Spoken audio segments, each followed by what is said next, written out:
Howdy, howdy. We are back on hashtag Taylor's Star Trek mission. Miss Taylor is watching all of Star Trek for the first time in release order. Tell us about your reaction to Star Trek III, The Search for Spock. Happens to be my favorite Star Trek film.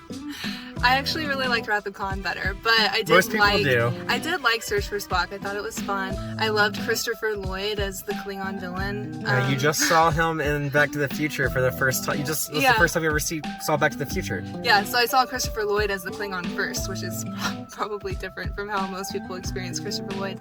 I really was surprised that he killed David. I wasn't expecting in that lineup for any of them to actually die. I thought they were gonna kind of fight their way out of it, which I guess David did try to do, and then he became the victim. But that whole scene, oh my gosh, when Kirk is sitting in the chair of the Enterprise, the captain's chair, and is mourning the loss of his son, that was devastating. And then the camera pans to McCoy and to Scotty, and I think I told you I made you pause it, and it was the deep sorrow in that shot. The acting in that was just so good, and raw and vulnerable.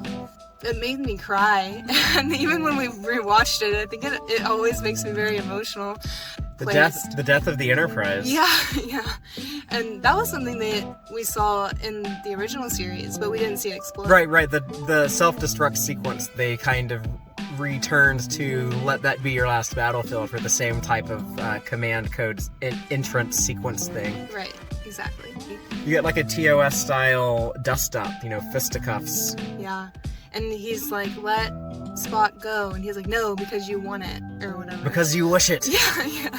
Oh my gosh, DeForest Kelly's acting in this was so phenomenal when he had Spock scenes. Yeah, he has to play the Spock McCoy fusion. Yeah, and then at the end, so then that comes back towards the end when they have the whole ritual of putting Spock's Contra. Am I saying that right? Katra back into his body. So, and that was a good full circle moment too, when Spock is saying the needs of the many versus outweigh the needs of the few. Yeah.